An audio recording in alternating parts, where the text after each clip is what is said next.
수강생 여러분 안녕하세요. 지난 시간에는 김재익 선생이 청와대 경제수석 보좌관으로서 경제관료의 길에 들어선 뒤 경제기획원에 재직하던 시기까지에 대해 살펴보았습니다. 이번 시간에는 전두환 정권이 들어선 이후 김재익 선생의 활약상에 대해 살펴보려 합니다. 김재익 국장은 경제기획원 경제기획국에 있으면서 보람도 느꼈지만 한편으로는 좌절도 겪고 있었습니다. 그는 정통 관료 사이에서는 굴러 들어온 덜이었던 데에다 경제를 바라보는 시각이나 성향도 정통 관료들과 달랐기에 비주류의 위치에 머물 수밖에 없었기 때문입니다. 정통 관료 중에는 그를 실정 모르는 백면서생 정도로 폄하하는 시각도 존재하고 있었습니다. 따라서 그는 정치적 혼란기이던 1980년 초 관직을 떠나 국제기구나 KDI로 가려 했습니다. 경제관료가 자신의 길이 아니라고 판단했기 때문입니다. 그런데 경제기획원에 사표를 제출한 날, 그는 국가보위 비상대책위원회, 즉 국보위행을 통보받습니다. 국보위는 전두환을 중심으로 한 신군부 세력이 국정에 개입하기 위해 5.16 쿠데타 이후 만들어졌던 국가 최고재건회의를 본떠서 만든 기구였습니다. 그를 천거한 이는 재무부 관료 출신인 박봉환 선생이었습니다. 사실 김재익 국장은 신군부 세력이 주도하는 정권의 탄생에 비판적이었기 때문에 처음에는 국보위행을 고사했습니다. 그러나 당시는 서슬이 펄었던 시절입니다. 그의 고사는 받아들여지지 않았습니다. 그에게는 선택의 여지가 없었습니다. 이렇게 해서 김재익 국장은 국보위에서 경제과학분과 위원장을 맡게 됩니다. 국장으로 있던 그가 비상기구의 경제부문 책임자를 맡게 되었으니 파격적인 인사였습니다. 분과위원장을 맡은 인물 중 국장급은 그가 유일했습니다. 김재익 위원장은 당시 국보위 상임위원장으로 있던 전두환의 가정교사 역할도 떠안게 됩니다. 그를 국보위에 천거한 박봉환 선생이 전두환 상임위원장의 가정교사 역할을 하고 있었는데 이 역할을 물려받은 것입니다. 이후 김재익 위원장은 매일 아침 전두환 상임위원장의 집으로 가서 2시간 동안 강의를 한 뒤 출근하는 생활을 이어가게 됩니다. 김재익 위원장은 이 기회를 활용해 자신의 경제 철학을 전두환 상임위원장에게 주입하게 됩니다. 그 이전부터 박봉환 선생을 통해 경제를 배우긴 했지만 경제에 대한 이해가 여전히 부족했던 전두환 상임위원장은 그를 통해서 차근차근 경제에 대해 배워갔습니다. 김재익 위원장은 강의 실력이 남달랐기에 그의 강의는 전두환 상임위원장에게 유익한 경제 공부의 기회가 되었습니다. 강의를 통해 김재익 위원장이 강조한 것은 경제 자율화와 경제 안정의 중요성이었습니다. 특히 물가 안정이 중요하다는 것을 전두환 상임위원장에게 각인시켰습니다. 이 과정에서 전두환 상임위원장은 몇 가지 경제 원칙을 확립해 갔던 것으로 보입니다. 그리고 집권 기간 동안 이러한 원칙을 비교적 충실히 지켜갔던 것으로 보입니다. 김재익 선생은 전두환 정권 중반에 세상을 떠났습니다. 전두환 정권은 그 이후에도 경제 부문에서 일정 정도 성과를 거둘 수 있었습니다. 경제 성장 측면에서도 성과가 괜찮았고, 경제정책 기조를 전환한다는 측면에서도 성과가 나쁘지 않았습니다.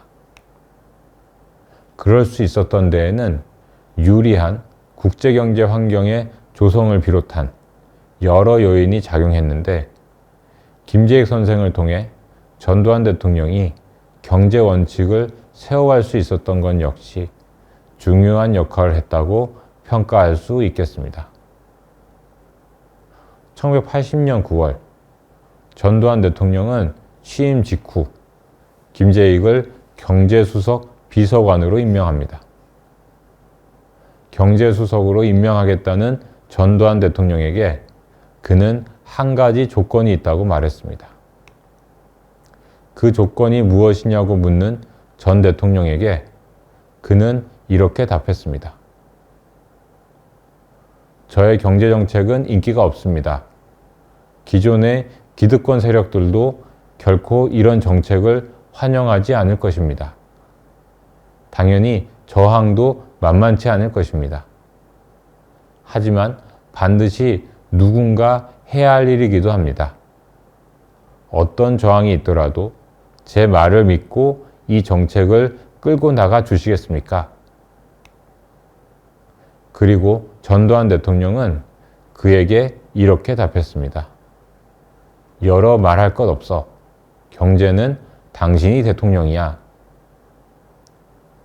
전두환 대통령은 가정교사 김재익 수석을 신뢰했기에 그가 자신의 경제사상을 마음껏 펼칠 수 있도록 경제정책에 관한 모든 권한을 일임한 것입니다. 김재익 수석 또한 자신의 경제 철학을 펼칠 수 있는 기회가 마련되었다고 판단하여 경제수석으로서의 역할을 적극 수행해 나갔습니다. 김재익 수석의 경제 철학은 그가 경제수석으로 부임한 직후 내놓은 정책에서부터 뚜렷이 모습을 드러냈습니다. 1980년 한국 경제는 최악의 상황이었습니다. 1979년 하반기부터 이어진 정치적 혼란 속에 한국 경제는 1953년 한국은행이 GDP 추계를 시작한 이래 처음으로 마이너스 성장을 기록할 것으로 예상되고 있었습니다. 따라서 재계에서는 적극적인 경기 부양책을 기대하고 있었습니다. 그러나 경기 부양 대책이란 이름으로 정부가 내놓은 정책은 그러한 기대에 크게 못 미치는 것이었습니다. 그리고 이는 마이너스 성장을 기록하더라도 인위적으로 부양 정책을 펴지는 않겠다는, 즉 성장 우선 전략을 펴지 않겠다는 김재익 수석의 경제 철학을 고스란히 드러낸 사건이었습니다. 그로부터 며칠 후 정부가 내놓은 독과점법 연내 재정 방침 역시 김재익 수석의 경제 철학이 반영된 결정이었습니다. 독과점 규제에 대한 논의는 1960년대 초반부터 있어 왔습니다. 1963년 3분 폭리 사건이 발생하자 장기영 부총리 시절 독과점 규제법에 대한 논의가 처음 이루어진 것입니다. 3분 폭리 사건이란 설탕, 밀가루, 시멘트 이 세 가지 가루와 관련된 기업들이 가격을 조작하고 세금을 포탈해서 폭리를 취하고 그중 일부를 정치권에 정치자금으로 제공해서 문제가 된 사건입니다. 그러나 이러한 논의는 재계의 반발로 흐지부지되고 말았습니다. 그 후에도 몇 차례 입법화가 시도되었지만 번번이 경제성장 우선이라는 논리에 밀려 무산되었습니다. 그러다 1975년 물가 안정 및 공정거래에 관한 법률이 제정됩니다. 그러나 이 법안은 독과점 문제 해결보다는 가격 규제에 초점이 맞춰져 있었습니다. 그러나 자유주의 시장경제론자 김재익 수석이 보기에 독과점 규제 문제는 조속히 해결해야 할 일이었습니다. 때마침 독과점 규제 문제에 발벗고 나선 든든한 지원군도 있었습니다. 경제기획원에서 공정거래 담당관으로 근무하던 전윤철 선생입니다. 그는 훗날 공정거래위원장, 감사원장 등을 역임했는데 자기 주장이 강해 전 핏대라 불리기도 했습니다. 전윤철 담당관은 1979년부터 공정거래제도 도입의 필요성을 강조하는 보고서를 숱하게 작성해 왔지만 상관에게 번번이 퇴짜를 맞고 있었습니다. 그러던 어느 날 김재익 수석이 글을 호출했습니다. 그리고 그의 설명을 들은 뒤 김재익 수석은 그가 도입하려는 공정거래 제도가 자신이 지향하는 경제 철학에 부합한다는 것을 확인하고 공정거래제도 도입을 추진할 것을 지시합니다. 이렇게 해서 1980년 9월 정부가 내놓은 것이 독과점 규제 및 공정거래법입니다. 그런데 재계 입장에서 이 법의 제정은 자신들의 사활이 걸린 문제였습니다. 그래서 재계의 로비가 이어졌고 이에 동화된 정치인, 관료들의 저항이 만만치 않았습니다. 이 과정에서 김재익 수석은 전윤철 담당관의 든든한 방패막이가 되어 주었습니다. 또 전 대통령도 김재익 수석이 소신 있게 일할 수 있도록 지지해 주었습니다. 이렇게 해서 법 제정에 대한 반대 세력의 저항을 물리칠 수 있었고 법률안은 12월 국무회의를 통과하게 됩니다. 아이러니하게도 가장 비민주적인 정치 상황에서 경제헌법이자 경제민주화의 기본 토대가 되는 공정거래법이 만들어진 것입니다.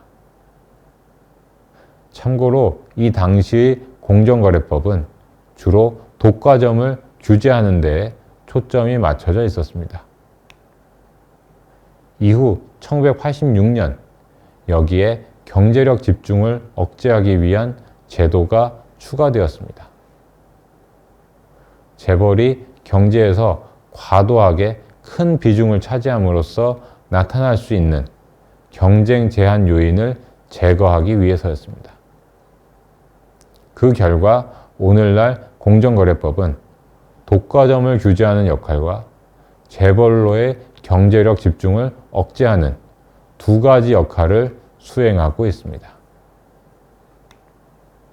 이번 시간에는 경제대통령 김재익 경제수석이 탄생하는 과정과 그가 경제수석 재임 초기 추진했던 정책들에 대해 살펴보았습니다.